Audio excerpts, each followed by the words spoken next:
श्री गणेश जी महाराज की जय।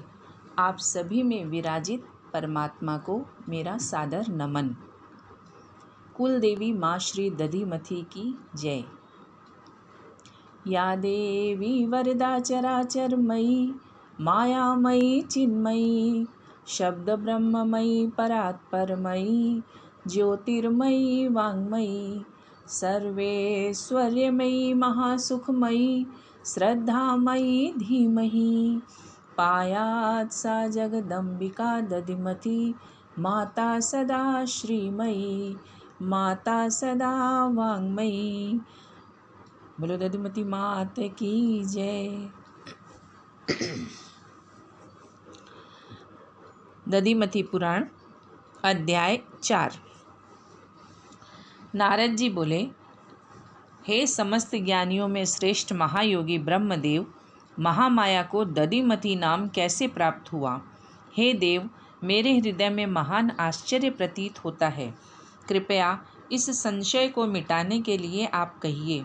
ब्रह्मा ने कहा, प्राचीन काल में महाबलवान देवता तथा राक्षसों ने अमृत के लिए समुद्र को मथा और जब वे असमर्थ हुए तब मेरी अनुमति से सब ने महामाया की स्तुति की।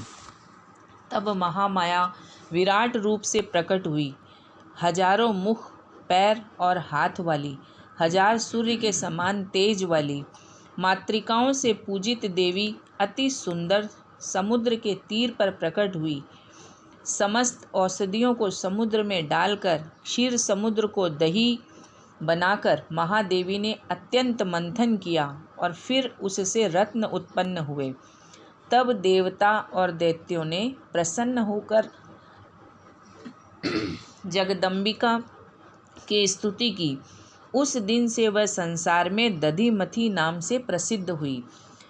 मैंने, शिव, विष्णु तथा दूसरे मुनि लोगों ने महामाया की स्तुति की। उसको हे नारद यथावत धारण कर सुन। ब्रह्मा बोले, जो संपूर्ण वेदों से किंचित मात्र निषेध मुख नाम से नेति नेति नाम से जानी जाती है, जो योगेंद्र सनक आदिकों के शम दम आदि उपायों से हमेशा ध्यान की जाती है, आत्मज्ञानी जनों से अपनी आत्मा के तुल्य जानने से परा एवं शांत ज्योति मानी जाती है, वह दधिमथी माता हमारे इष्ट सिद्धि के लिए नित्य प्रकाशित रहे।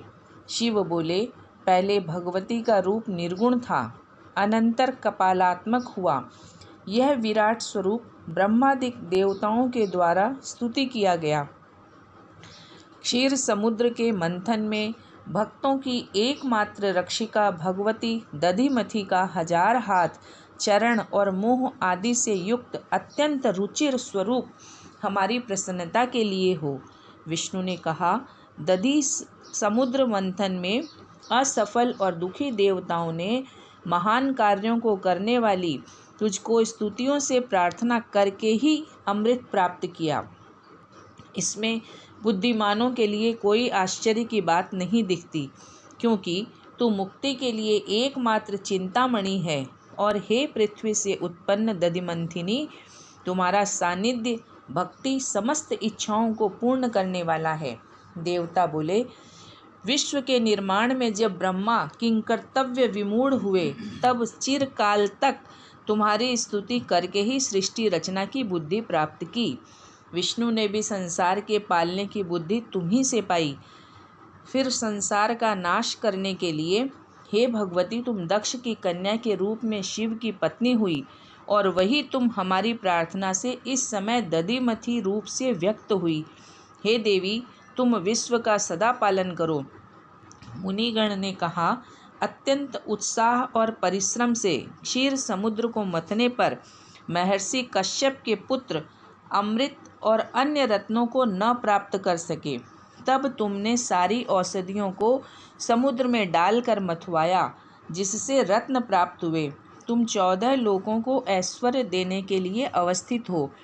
मनुगण बोले, हे देवी, तुमने महान और गंभीर अंधकार को दूर करके विश्व को प्रकाशित किया। इसके बाद तुमने देवता, राक्षस और मनुष्यों की सृष्टि की, जिनमें हम अंतिम हैं। सबसे छोटे पुत्रों में अधिक स्नेह होने के कारण तुम हमारी रक्षा करो और पृथ्वी पर विराजमान हो। वैसे तुम पूर्ण हो, तुम्हारा क्षीर सागर के मंथन से प्रयोजन ही क्या था। असुरगण कहने लगे, विष्णु आदि सभी देवता हमारे भाई हैं, इसलिए हमारे पूजनीय नहीं हैं। यह वृद्ध पितामह भी काम करने में हमारे समान नहीं, अतः पूजनीय भी नहीं। और भयंकर शरीरधारी रुद्र सामान्य अपराध पर ही क्रुद्ध हो जाता है, अतः यह पूजनीय कैसे हो। इसलिए हे भगवती, केवल तुम ही पूजने वालों की इच्छा को पूर्ण करने वाली हो, शेष रहती हो। इस प्रकार सबसे स्तुति की हुई माहेश्वरी देवी प्रसन्न होकर बोली, हे कश्यप पुत्रों, सबका हित करने वाला मेरा वचन सुनो। क्योंकि तुमने बल के अभिमान से गणेश जी, वास्तु पुरुष और मेरी मातृका गण की पूजा न की और तुम लोग समुद्र मंथन में प्रवृत्त हुए, इसलिए तुम्हारा ये परिश्रम व्यर्थ हुआ। अतः ऐसा कभी न करना चाहिए। जो गणपति, वास्तु देवता, षोडश मातृकों और ग्रहों की पूजा न करके कार्य में प्रवृत्त होते हैं, वे मूढ़ विघ्न बाधाओं से व्याकुल होकर असफल होते हैं। जो कुछ भी इष्ट और शुभ कर्म हो, वह सर्वदा इनकी पूजा करके करना चाहिए, अन्यथा वह आसुर कहलाता है। यह मेरा विधान है। अब इन देवताओं की पूजा करके अमृत आदि को ग्रहण करो।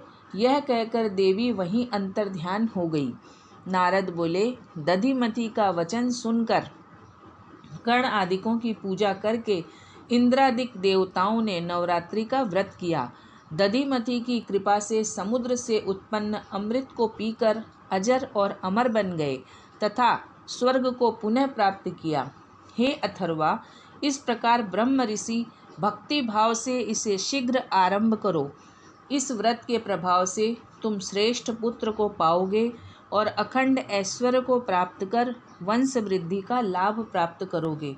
वशिष्ठ कहने लगे, देवर्षि नारद मुनि अथर्वा से सत्कार पाकर महात्म्य सुनाकर वहीं अंतर्ध्यान हो गए।